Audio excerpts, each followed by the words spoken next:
तो वहाँ पे जब ये ऑपरेशन सिंदूर स्टार्ट हुआ तो पाकिस्तान ने जो वहाँ से फिर गोलाबारी की, उसमें पुंछ शहर के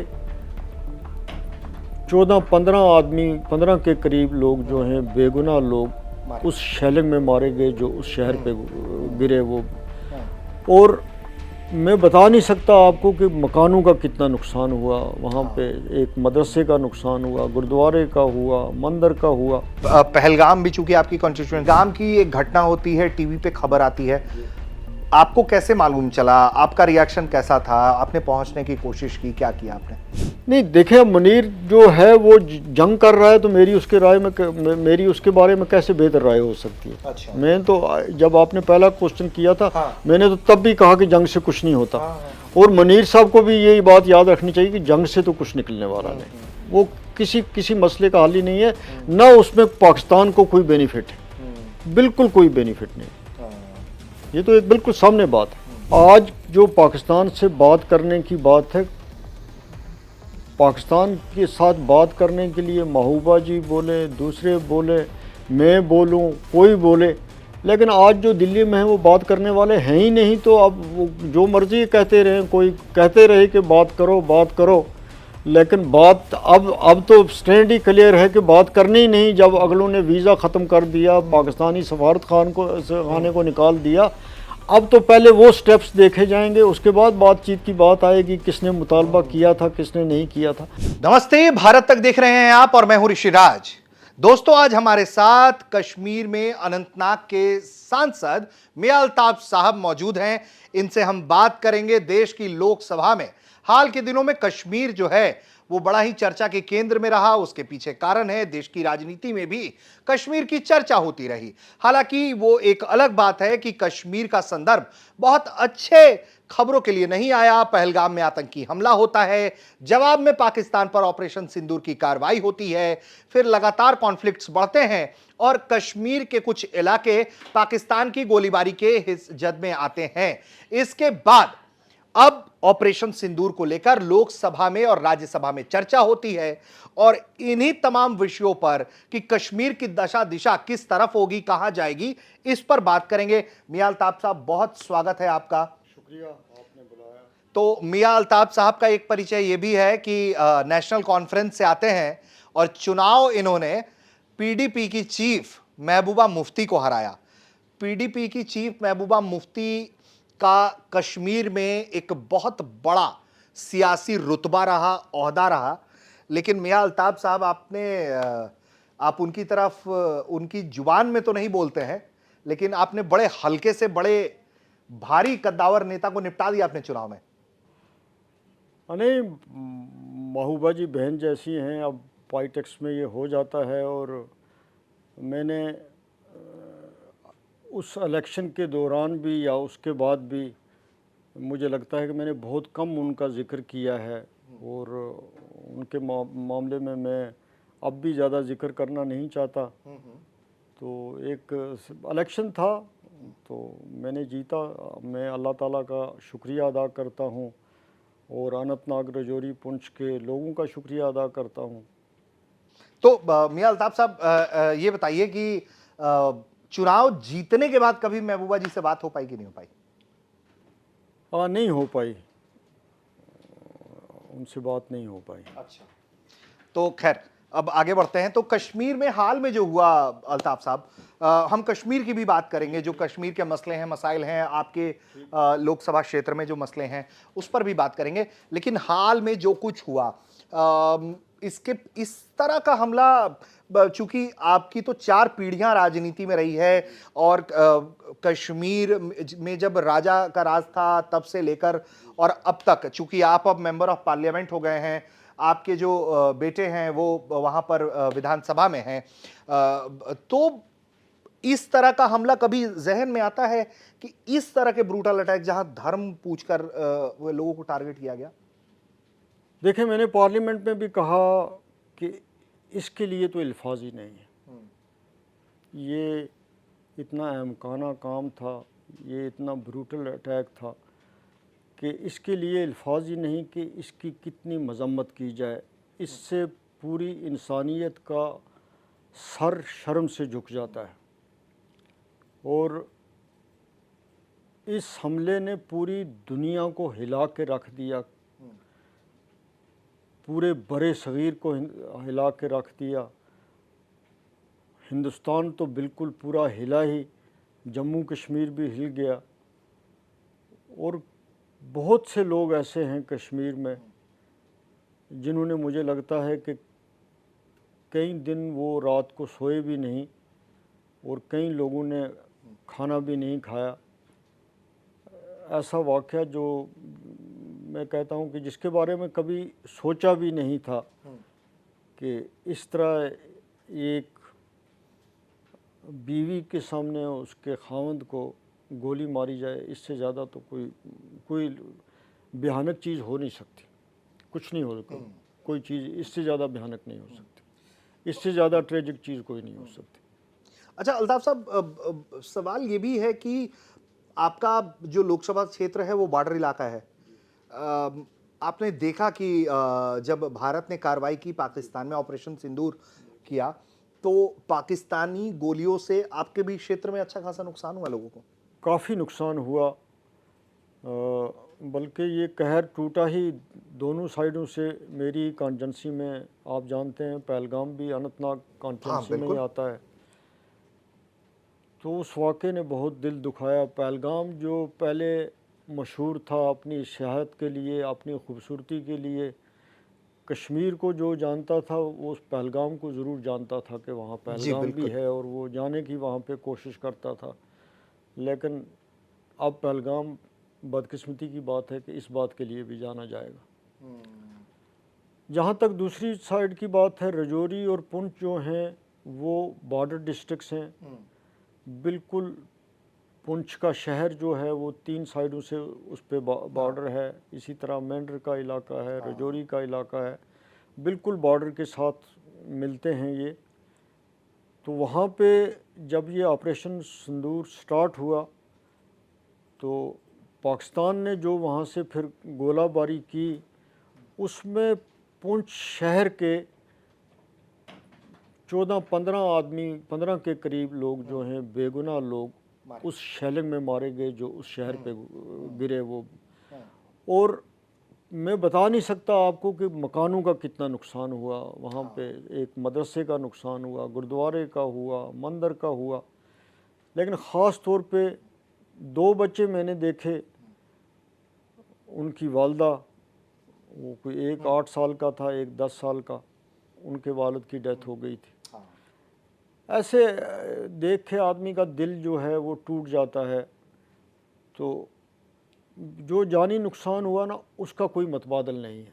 बाकी तो दहशत वहाँ इतनी थी कि सीज़ फायर के बाद जब इमीडिएटली मैं वहाँ पहुँचा तो मुझे वो पुंछ का शहर लगा ही नहीं। अच्छा, वहाँ पे कोई नहीं रहा था। वहाँ पे वो जिनकी डेथ हुई थी वो एक एक दो दो घरों में थे। बाकी मुझे लगता है कि 80% के करीब लोग जो हैं वो छोड़ गए थे पुंछ शहर को, और वो दूर दराज के, कुछ जम्मू चले गए थे, कुछ गाँव में चले गए थे, लेकिन वहाँ कोई नहीं था। ये हालत थी वहाँ पे। वो खाली करवा दिया गया था इलाका? नहीं, खुद लोग दहशत से भाग गए थे। अच्छा। कि अब पता नहीं ये जंग अगर और रही तो इस शहर का तो कुछ बचेगा ही नहीं। तो पुंछ एक बड़ा तारीख़ी शहर है, वो एक ज़माने में रियासत भी हुई है, लेकिन वो मंज़र मतलब मैं आपको बयान ही नहीं कर सकता उस दहशत का जो मैंने वहाँ पे देखी। तो नुकसान हुआ, वो जो जानी नुकसान हुआ उसकी भरपाई तो हो नहीं सकती। और अगर आप वहाँ पे उनके वालिदैन को देखें जिनके बच्चों की डेथ हुई है, तो आप रोने के बगैर नहीं रह सकें। तो ये जब पहलगाम भी, चूंकि आपकी कॉन्स्टिट्यूएंसी में आपने जिक्र कर दिया, मैं पूछने वाला था आपसे। तो पहलगाम की एक घटना होती है, टीवी पे खबर आती है, आपको कैसे मालूम चला? आपका रिएक्शन कैसा था? आपने पहुंचने की कोशिश की, क्या किया आपने? पहलगाम अटैक हुआ, अब कश्मीर में अटैक होते रहते हैं, तो वो ही ले लिया कि इसी तरह जी अटैक है। और मुझे लगता है मीडिया पे भी शाम के 7 बजे तक कोई क्लियर तस्वीर नहीं आई, जहाँ तक मुझे याद है।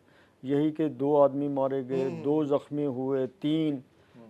फिर 6 बजे के करीब ये कहा कि जी होम मिनिस्टर ऑफ इंडिया जो है वो श्रीनगर पहुँच रहे हैं। और उसके बाद फिर न्यूज़ आनी शुरू हुई कि वहाँ पे इतनी डेथ जो हैं उनके होने का शक है, वो भी कंफर्म नहीं हो रहा था। और फिर चीफ मिनिस्टर का भी बयान आया, आपको याद होगा। तो फिर मैंने भी उस चीज़ को बड़ा सीरियसली लेना शुरू किया कि ये क्या हो गया क्या नहीं। तो खैर मैं भी गया वहाँ पे, तो वहाँ कहराम मचा हुआ था, कोई कि इंसान इंसान से डर रहा था। हॉस्पिटल में लाया था, कुछ को अनंतनाग मेडिकल कॉलेज में लाया था। तो डॉक्टरों ने उस टाइम पे बड़ी अच्छी खिदमत की, ख़ास तौर पे अनंतनाग के मेडिकल कॉलेज में जो ज़ख्मी गए, हम वहाँ भी उनको देखने गए, कुछ SMHS में गए। लेकिन वो उस शाम को ही सारा पहलगाम भी खाली हो गया था। तो पूरी दहशत थी वहाँ पे कि इंसान इसको समझ ही नहीं आ रही थी कि मैं करूँ क्या या कुछ। तो वो जो नॉर्मल फिर एडमिनिस्ट्रेशन का काम होता है, पुलिस का काम होता है, आ जाना, सब पहुंच जाते हैं, फिर वो गिनती करते हैं। और बदकिस्मती की बात है, हमने इस मिलिटेंसी में देखा कि फिर फाइलें बन जाती हैं, FIR लग जाता है। और रोता तो वो है जिसके घर का चला गया, उसने रोना उम्र भर होता है। बाकी ये दुनिया तो आती रहती है। ये इस एक बड़े अच्छे हमारे एक जाने पहचाने और बड़े लायक फायक रिटायर्ड ब्यूरोक्रेट हैं जम्मू कश्मीर के, तो वो कहते रहते हैं कि इस मिलिटेंसी में इतने लोग मरते हैं, फिर एक फ़ाइल बनती है, एक FIR लगता है, फिर बात फिर कारवां भूल और आगे जाती है। बढ़ता रहता है। तो उसी वही हालत जो है वो वहाँ पे भी हुई। तो मतलब मैं आपको बता नहीं सकता कि क्या तो ये तो बहुत मुश्किल वाकयात था वो। अब पहलगाम के हालात को सुधारने के लिए आपके इलाके में वापस से टूरिस्ट आए, लोग फोन करते होंगे अपनी परेशानियों को लेकर आपके पास। क्या उस दिशा में कुछ कर पा रहे हैं आप लोग? उमर साहब से कोई देखिए बात हुई जनाब, आपकी इस बारे में? मैं तो ये कहता हूँ कि टूरिस्ट भी बहाल हो जाएगा। कुछ टूरिस्ट आने भी लग गए हैं, पहले से बेहतरी है। यात्रा पहलगाम से हो गई, अभी तक शुक्र है कि बिल्कुल ठीक हो गई। काफ़ी तादाद में यात्री जो हैं उस रूट से गए, लोकल लोगों को रोज़गार भी मिला। ये दुनिया तो चलती रहती है, लेकिन उस नुकसान की भरपाई नहीं हो सकती। और वो ज़्यादा इंसान का ध्यान उसी तरफ जाता है बजाय इसके कि अब रोज़गार ये तो मिलते रहेंगे।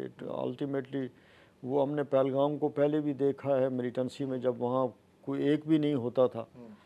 तो वो एक्टिविटीज़ तो आहिस्ता आहिस्ता बहाल हो रही हैं, लेकिन ये जो वाक़या हुआ इसका बड़ा दुख है। उमर साहब से कोई बात हो पाई आपकी नहीं, इस उमर बारे साहब में? से तो बात हुई, उस वक़्त भी हुई, उसके बाद भी हुई।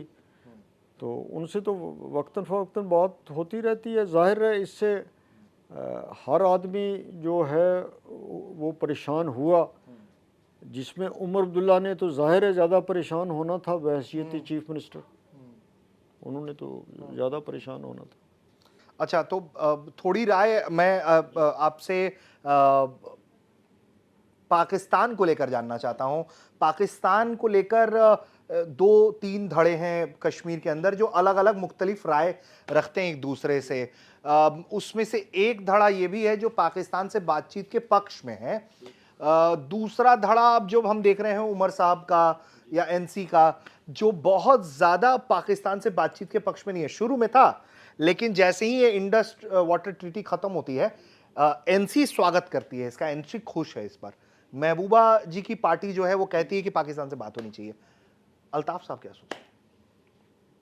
देखें, मैं तो ये कहूँगा कि एक बदकिस्मती हमारी कश्मीर की ये भी है कि कश्मीर प्रॉब्लम, आप मेरी उम्र के या मेरे से भी छोटे हैं, जब से आपने होश संभाली तो कश्मीर कश्मीर आप सुन रहे हैं।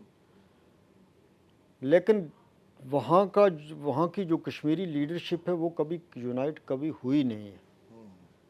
वो भी एक सबसे बड़ी वजह है कि कश्मीर पे अगर किसी को कुछ प्रॉब्लम थी, कोई नेगोशिएशन करनी थी, पाकिस्तान से करनी थी, गवर्नमेंट ऑफ इंडिया से करनी थी, तो चूँकि ये यूनाइट नहीं थे तो ये कोई चीज़ जो है, कोई बातचीत जो है वो नहीं कर सके। वो सबसे ज़्यादा कमज़ोरी मैं समझता हूँ कि कश्मीर के अपनी लीडरशिप जो है वो उसकी है, ये कभी यूनाइट नहीं हो सके।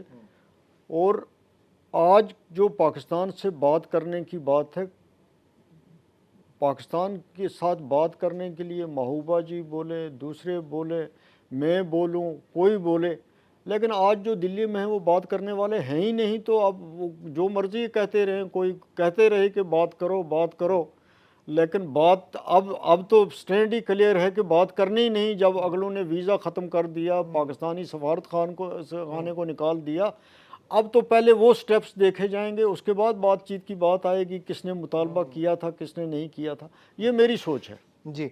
नहीं तो इंजीनियर राशिद साहब हैं, निर्दलीय हैं, बारामूला से आते हैं, अपनी पार्टी जो है उन्होंने बताई थी बीते विधानसभा चुनाव में, सफलता हाथ लगी नहीं उनके बहुत ज़्यादा, लेकिन वो जब अपनी तकरीर कर रहे थे पार्लियामेंट में, तो उसमें वो ये बात कहते हैं कि पाकिस्तान से कहता है कोई बात करो, कोई ट्रंप ट्रंप ट्रंप कर रहा है, लेकिन कश्मीर की जो समस्या है वो कहते हैं कि कश्मीर का पॉलिटिकल रेजोल्यूशन निकलना चाहिए।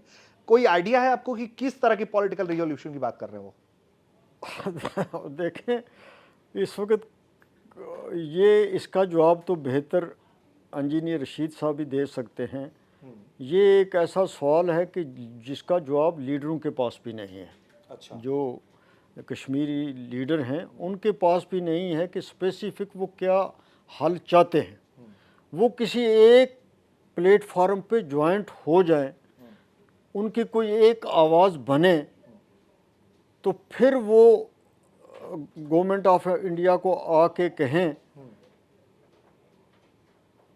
तो तब भी मुझे यकीन नहीं आज के हालात में कि कोई बात करे। लेकिन फ़िलहाल तो उन लोगों को ज़रूरत है, इंजीनियर रशीद को ही ये इनिशिएटिव लेना चाहिए कि वो वहाँ की उस सारी लीडरशिप को इकट्ठा करे। तो वो तो बड़े मुश्किलात में हैं, वो कश्मीर की ज़मीन से आते हैं, बड़े मुश्किलात में। मैंने सुना वो कह रहे हैं कि जी 1.5 लाख रुपए देकर आया हूँ भाषण देने के लिए और आप लोग सुन भी नहीं रहे।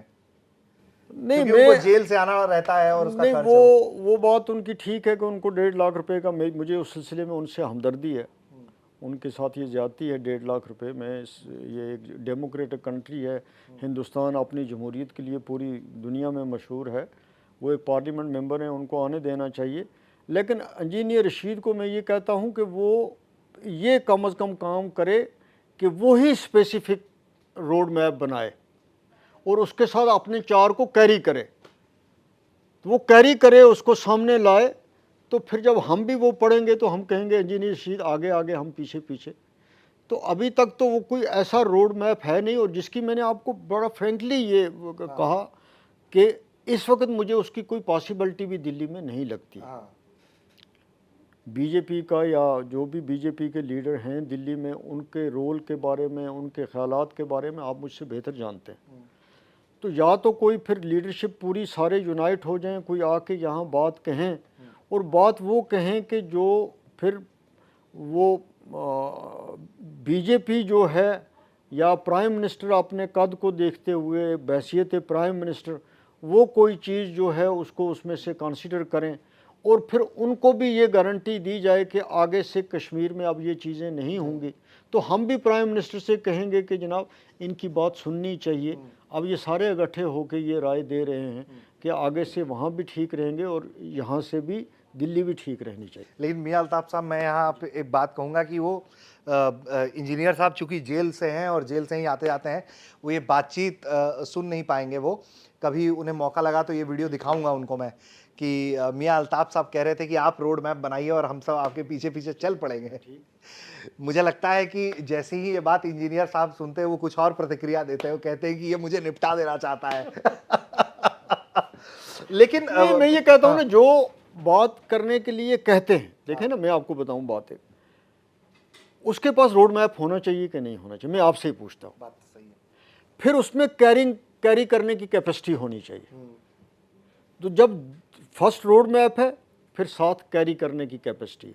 मैं भी यही कहता हूँ, मैं बिल्कुल आपकी चैनल के थ्रू माध्यम से मैं ये कहना चाहता हूँ कि जो वहाँ पे लीडर हैं सारे, उनको यूनाइट होना चाहिए, यूनाइट होकर कोई बात करनी चाहिए, और सबको बात जो है वो सामने करनी चाहिए। पर्दे के पीछे आधी बात नहीं करनी चाहिए और पर्दे के आगे आधी बात नहीं करनी तो चाहिए। ये पर्दे के पीछे वहां से लोग दिल्ली में बात करते हैं। नहीं, कुछ दिल्ली में करते होंगे, कुछ दूसरे किसी मुल्क के साथ करते होंगे, कहीं भी करते होंगे। मैं कहता हूँ वक्त ऐसा आया है कि सामने बात की जाए। अगर कोई यहाँ दिल्ली में बात करना चाहता है तो फिर फ़ायदा उठाना चाहिए और खुले दिल से बात करनी चाहिए। अच्छा, नहीं, पाकिस्तान के बारे में मैंने इसलिए मियां अल्ताफ साहब आपसे पूछा क्योंकि आपका इलाका सबसे ज्यादा घायल हुआ। ठीक, बिल्कुल।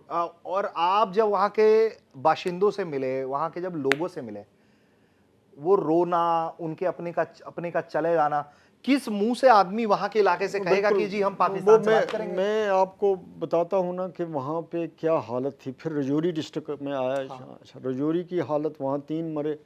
एक हमारे एडिशनल डिस्ट्रिक्ट डेवलपमेंट कमिश्नर मरे। मैं आपको बता नहीं सकता वो कितने अच्छे अफसर थे।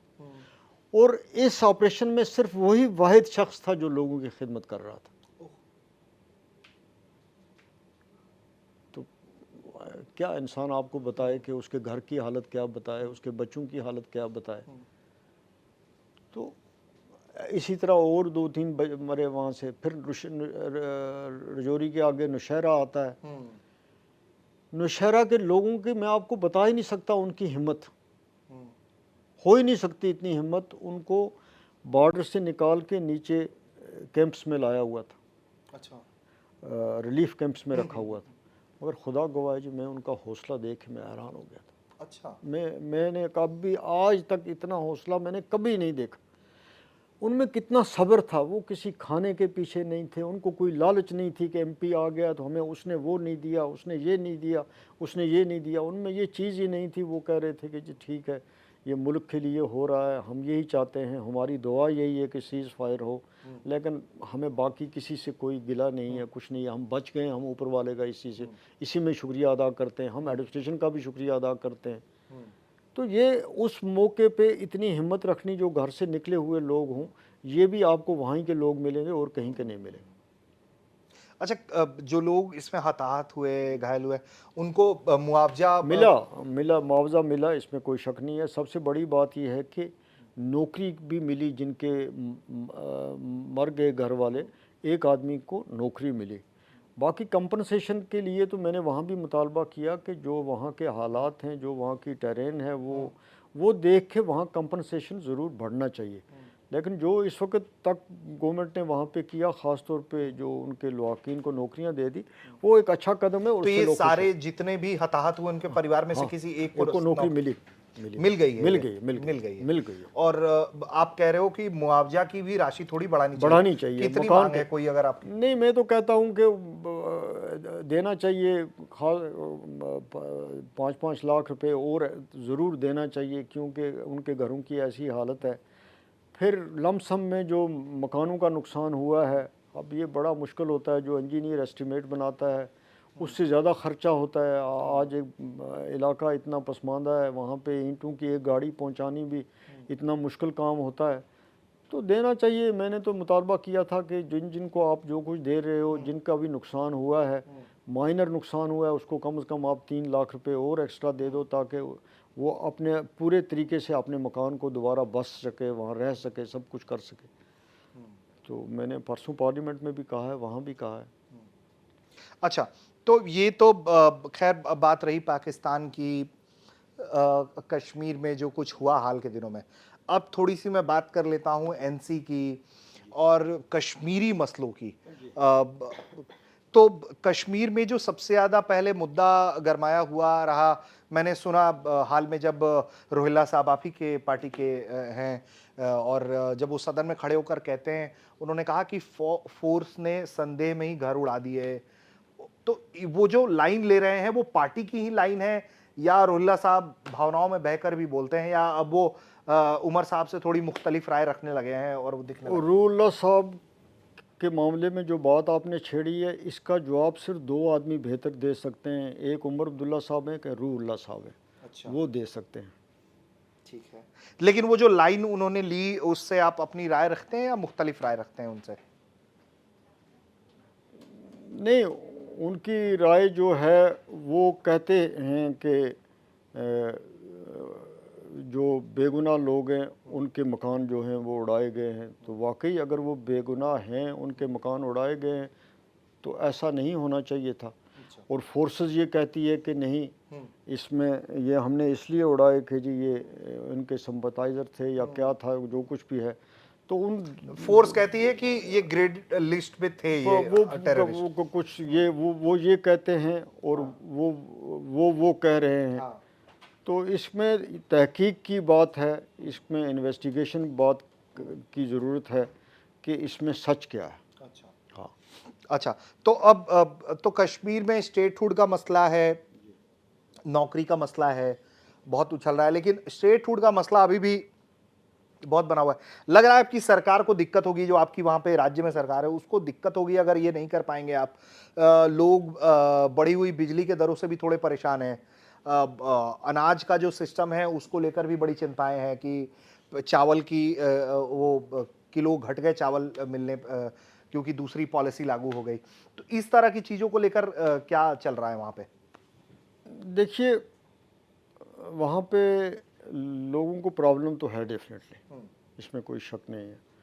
डे टू डे जो मैटर्स हैं वहाँ पे उनके प्रॉब्लम्स हैं, वहाँ पे रिश्वत भी ली जाती है, दफ्तरी तवालतें बहुत ज़्यादा हैं, डेवलपमेंट काम उस स्पीड से नहीं हो रहे जैसे पहले होते थे। ये प्रॉब्लम डेफिनेटली, अनएम्प्लॉयमेंट का भी प्रॉब्लम है। और लेकिन अब सिस्टम ही वहाँ ऐसा है, मैं तो ये कहूँगा कि अब जो जिम्मेदारी हमारी हुकूमत ने ले ली है, गवर्नमेंट बना ली है, तो उनको अपनी बेस्ट एफर्ट्स करनी है कि जो कुछ उनके पास है वो लोगों तक पहुँचे। ठीक। और जहाँ उन्हें लग रहा है कि हमें रुकावट डाली जा रही है, हमें किसी ब्यूरोक्रेटिक लेवल पे काम करने नहीं दिया जा रहा है, उसकी बात उनको पब्लिक में कहनी चाहिए, ताकि लोगों को ये पता लगे कि कसूर किसका है और रुकावट कहाँ है। ये एक ज़रूरी बात है, वो फिर सिस्टम को बेहतर कर सकती है। अगर सारी चीज़ों पे ही खामोशी और पर्दा करते रहेंगे तो फिर प्रॉब्लम्स बढ़ेंगी।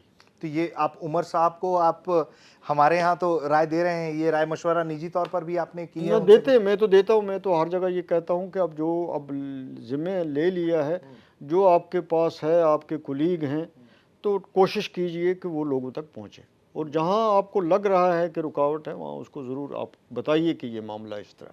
अच्छा, तो अब अगर मैं आपके कंस्टिट्यूएंसी की भी थोड़ी बात कर लूँ, मैं आपके कंस्टिट्यूएंसी में भी चूंकि बसावटें जो हैं वो अलग अलग टेरेन में हैं, बहुत सारी मूलभूत सुविधाएं की भी बहुत कमी होती है। हेल्थ सेक्टर में बहुत चुनौतियां हैं आपके इलाके में, अगर मैं बात करूं उसको कैसे आप मैनेज करिएगा? बॉर्डर के इलाकों के पास बहुत अच्छे, क्योंकि मैं देखता हूं कि अच्छे अस्पताल के लिए साउथ कश्मीर से लोग निकल कर आते हैं श्रीनगर तक। सारा इलाज पूरे कश्मीर का जो एक तरीके से मुझे दिखता है कि श्रीनगर में ही जो हॉस्पिटल है वहीं इलाज है अच्छा, बाकी जो है वो छोटी मोटी डिस्पेंसरियां हैं और तमाम चीजें। इसको लेकर क्या चिंताएं? एम्स वेम्स के भी प्रोजेक्ट चल रहे हैं, बट ये देखें, मैं आपको बताऊं, ये कॉन्जेंसी जो डिलिमिटेशन में बनाई ये कोई अजीब है। से आधा जम्मू का हिस्सा लगाया हुआ है, एक तरफ से कश्मीर का लगाया हुआ। अब जहाँ तक अनंतनाग का सवाल है, अनंतनाग में 2012 में गुलाम नबी आज़ाद साहब जब चीफ मिनिस्टर थे उन्होंने मेडिकल कॉलेज दिया था।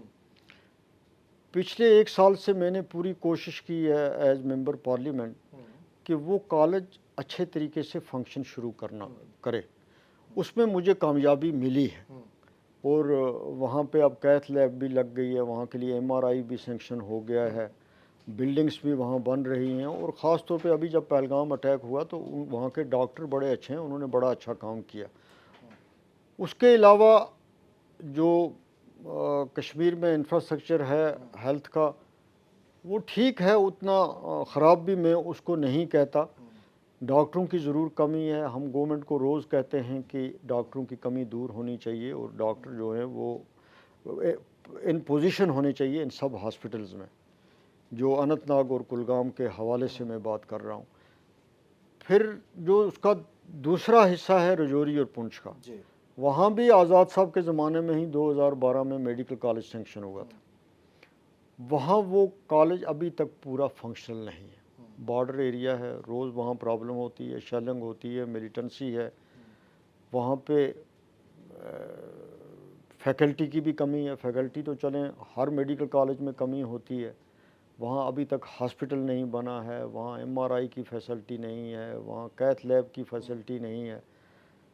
तो या जो पुंछ का डिस्ट्रिक्ट जहाँ इतनी बड़ी तबाही हुई, वहाँ बिल्कुल ये सही बात है कि वहाँ पे मुझे नहीं लगता पूरे डिस्ट्रिक्ट में कोई 40% के करीबी स्टाफ होगा। तो आपकी ये बिल्कुल ठीक राय है कि ख़ास तौर पे जो वो पार्ट है मेरी कॉन्स्टिट्यूंसी का, वहाँ हेल्थ और मेडिकल एजुकेशन सेक्टर में बड़ी दिक्कतें हैं। और गवर्नमेंट ऑफ इंडिया को भी चाहिए कि वो भी उन लोगों की तरफ देखे। देखने से मेरा मतलब ये है कि जम्मू से पुंछ की सड़क जाती है, 220 किलोमीटर की रोड है वो, और 6-7 साल से वो खोली हुई है, और उस पे कैसे लोग चलते हैं, कैसे उस पे ये इतने फौजी जवान चलते हैं, ये इनकी हिम्मत है। अगर आपको मैं 2-3 बार चलाऊं तो शायद आप भी ना चलना माने। तो मैंने उसमें भी बड़ा पर्सनली उसके लिए मैंने कहा, देखा मैं यहाँ पे दिल्ली में हर दफ्तर में गया, मैं डीजी बीआरओ बहुत ही अच्छे आदमी हैं, मैं 2-3 बार उनको मिला, राजनाथ सिंह जी को मिला, मैंने पार्लियामेंट में भी सवाल उठाए, सब कुछ। मेरी पूरी कोशिश के बावजूद भी मैं ये अभी कहता हूँ कि मैंने 45% ही अचीव किया है। अभी तक 55% उस रोड को ठीक करने की ज़रूरत है। अच्छा। जो हाईवे है, मतलब इंटीरियर रोड्स की हालत को छोड़िए आप, अच्छा। जो हाईवे है उन 2 डिस्ट्रिक्ट्स को जो जम्मू से जाती है, जिसकी लेंथ 220 किलोमीटर है, तो वो मैंने उसको एक पूरा चैलेंज समझ के और एक अपना फ़र्ज़ समझ के मैं उसको, मुझे लगता है अगले 4-5 महीने में शायद वो 70-80% फिर लोगों को एक बड़ी राहत मिलेगी। श्रीनगर कश्मीर वैली के दरमियान और पुंछ रजौरी के दरमियान एक टनल की ज़रूरत थी, वो भी हमने बड़ी एफ़र्ट्स की, वो टनल अब इन्होंने मान लिया है। अच्छा। और वो टनल बनने से मैंने परसों जब मैंने इस बहस में हिस्सा लिया तो वहाँ मैंने रेलवे मिनिस्टर से अपील की कि आपकी ट्रेन अब कटरा से रियासी से होते हुए श्रीनगर पहुंच गई है, और रियासी से सिर्फ 35 किलोमीटर है रजौरी, तो एक लिंक वहाँ भी दे दीजिए। कम से कम इतने फौजी वहाँ पे हैं, सीआरपीएफ, बीएसएफ, लोकल लोग हैं, तो यहाँ से भी गवर्नमेंट ऑफ इंडिया को भी चाहिए कि वो बॉर्डर डिस्ट्रिक्ट्स हैं तो फिर एज बॉर्डर डिस्ट्रिक्ट उनके इंफ्रास्ट्रक्चर का भी ध्यान करें। ये स्टेट गवर्नमेंट का ज़्यादा फ़र्ज़ है। अब हेल्थ सेक्टर जो है वो स्टेट सब्जेक्ट, मैं ये नहीं कहता कि नहीं, लेकिन मैंने कोशिश की, मैंने यहाँ दिल्ली में मैं कोशिश कर रहा हूँ उस मेडिकल कॉलेज के लिए मुझे एमआरआई मिल जाए। तो मैं आपने हेल्थ सेक्टर की बात की, मैं मानता हूँ कि इस साइड में ज़्यादा दिक्कत है, वहाँ किसी हद तक फिर भी बेहतरी है, लेकिन यहाँ पे ख़राबी है जो मेरी प्रायोरिटी रहेगी। और मुझे लगता है कि जब मैं कहीं आगे आपके प्रोग्राम में आऊँगा तो कुछ ना कुछ बेहतरी अच्छी होगी। खबर लेकर आप आए हैं। अच्छा, तो आखिरी के मेरे एक आध सवाल हैं आपके लिए। ये पूरा जब कॉन्फ्लिक्ट हुआ इंडिया पाकिस्तान का, उस दौरान दिल्ली में किसी से आपकी बात हुई? आपने कोई मैसेज देने की कोशिश की कि हालत अच्छे नहीं है यहाँ पे, जो शेलिंग्स हो रही है? क्या एचएम साहब को या आरएम साहब को या पीएमओ में कोई इसी तरह की कोई जानकारी या कोई बातचीत ना आपकी मेरी किसी से रही? यहाँ पे दिल्ली में कोई बात नहीं हुई। मैं वहाँ ग्राउंड पे रहा, और जो ग्राउंड की डिस्ट्रिक्ट एडमिनिस्ट्रेशन थी मेरा उससे रब्ता रहा, और एक दफ़ा मुझे चीफ मिनिस्टर साहब से भी बात करनी पड़ी, चीफ सेक्रेटरी से, डिवकाम से, उन लोगों से ही मैं जो रजौरी पुंछ की जो वो उस डील कर रहे थे एडमिनिस्ट्रेशन को, उनके साथ, वहाँ के डॉक्टर के साथ, वहाँ के डिप्टी कमिश्नर के साथ, वहाँ के ख़ास तौर पे लोगों के साथ, और लोगों को भी मेरे पे बड़ा ट्रस्ट है। तो मैं जब तो गया तो जब ये शेलिंग चल रही थी आप भी उधर ही थे, आपको भी? जैसी सीज फायर का ऐलान हुआ मैं उसी वक्त पुंछ पहुंच गया था। अच्छा। पहले तो जाने नहीं दिया था, हालात ही ऐसे थे, हाँ। लेकिन जैसे ही सीज फायर ख़त्म हुई मैं फर्स्ट आदमी था वहाँ पहुँचना, जो मेरा फ़र्ज़ था पुंछ के शहर में। एक आखिरी सवाल है, पूरा हिंदुस्तान सुनना चाहता है। पीओके को लेकर बहुत बात होती है, ले लेना चाहिए, कोई कहता है कि भाई कांग्रेस के राज में चला गया, आपको ले लेना चाहिए था, बीजेपी पर आरोप लगता है कि भाई पीओके ले लेना चाहिए था। आपको क्या लगता है? आप तो वहीं से हैं, आगे जैसे ही मसला बढ़ेगा आपकी कंस्टिट्यूएंसी बढ़ जाएगी। देखिए मैं आपको बताऊँ ना, बात है कि ये चीज़ें कहना बड़ा आसान है, लेकिन ये चीज़ें करना बड़ा मुश्किल है। कोई मुल्क जो है वो जंग नहीं चाहता। प्राइम मिनिस्टर ने 2 बार जो अभी ये वाक़या हुआ पहलगाम का, उससे पहले मैंने 2 बार खुद सुना प्राइम मिनिस्टर से कि आज के ज़माने में जंग कोई नहीं कर सकता। तो ये चीज़ें सियासत के लिए तो कही जाती हैं, लेकिन प्रैक्टिकली ये चीज़ें होनी बहुत मुश्किल है। दुआ यही करनी चाहिए, कोशिश यही करनी चाहिए कि कोई ऐसा इन दोनों मुल्कों में कोई ऐसा अक्ल आए और खुदा करे कि कुछ ऐसी सोच बने कि इनके हालात ही ठीक हो जाएं, वही बड़ी बात है। तो हम आज अगर मैं भी ये नारा लगा के यहाँ आपके इससे चला जाऊँ, तो इसके कॉन्सिक्वेंसेस जो हैं वो तो आसान नहीं है। कहना बड़ा आसान है, लेकिन जिन लोगों ने ये तबाहियाँ देखी हैं जंग की, उनके लिए बड़ा मुश्किल है। ये एक बार एक राय ले लूं मैं आपसे, चूंकि आपकी कंस्टिट्यूएंसी में घटना हुई, पक्ष और विपक्ष दोनों ने ही अल्ताफ साहब एक बात जरूर कही कि पाकिस्तान का जो जनरल है उसके भाषण के बाद ही पहलगाम में ये हुआ। राहुल गांधी साहब ने भी ये बात कही और बीजेपी लगातार ये बात कह रही है। आप लोगों को क्या लग रहा है, पाकिस्तान के जो फेल्ड स्टेट है, एक तरीके से हम लोग फेल्ड स्टेट मानते हैं, चूंकि कहते हैं कि सरकार तो वहां नहीं है, चूंकि ट्रंप को भी मिलना होता है तो वहां के प्राइम मिनिस्टर से नहीं मिलते हैं, फौज का ही है, फौज से मिलते हैं। बिल्कुल। आपकी क्या राय है मुनीर के बारे में? नहीं, देखें, मुनीर जो है वो जंग कर रहा है, तो मेरी उसके राय में मेरी उसके बारे में कैसे बेहतर राय हो सकती है। अच्छा। मैं तो जब आपने पहला क्वेश्चन किया था, हाँ। मैंने तो तब भी कहा कि जंग से कुछ नहीं होता। और मुनीर साहब को भी यही बात याद रखनी चाहिए कि जंग से तो कुछ निकलने वाला नहीं, वो किसी मसले का हल ही नहीं है, ना उसमें पाकिस्तान को कोई बेनिफिट है, बिल्कुल कोई बेनिफिट नहीं। ये तो एक बिल्कुल सामने बात है। राहुल गांधी भारत जोड़ो यात्रा जब लेकर आए कश्मीर के अंदर, जम्मू कश्मीर में किया उन्होंने यात्रा, अब भी जम्मू कश्मीर के मसले पर, मसाइल पर बोलते रहते हैं वो। आपकी क्या राय है राहुल गांधी को लेकर? बतौर एमपी आप उनसे देखते होंगे, आप उनको सुनते होंगे, कभी मिलने का भी मौका मिला आपको? नहीं, पार्लियामेंट में मैं 2-3 बार मिला, अदरवाइज मेरी कोई डिटेल बात नहीं हुई उनसे। हालांकि मेरे दादा के, मेरे वालिद के, उनकी फैमिली से बड़े अच्छे ताल्लुकात रहे हैं, पंडित जवाहरलाल नेहरू से, इंदिरा गांधी से, राजीव गांधी से, लेकिन मैं इन्हें नहीं मिला। 1-2 बार पार्लियामेंट में मिला हूँ। देखें, राहुल गांधी इस वक्त एक बड़ी सख्त जंग लड़ रहा है और उसके लिए ये बड़ा मुश्किल वक्त है। फिर भी उसकी दाद देनी चाहिए कि वो लड़ने की कोशिश तो कर रहा है, जितना उससे हो रहा है उतना कर रहा है, क्योंकि उसका मुकाबला बड़ा सख्त है, कोई आसान मुकाबला तो नहीं है। और इस वक्त बीजेपी की प्राइम मिनिस्टर की जो आप देख रहे हैं, उनकी जो पोजीशन है, उनकी जो स्ट्रेंथ है लोकसभा में, उनकी फिर पार्टी का, तो कांग्रेस पार्टी भी ख़ास तौर पे नॉर्थ इंडिया में बड़ी कमज़ोर है। तो राहुल गांधी को बड़े चैलेंजेस हैं, लेकिन फिर भी मैं तो कहूँगा कि हौसला तो कर रहा है, हिम्मत तो कर रहा है।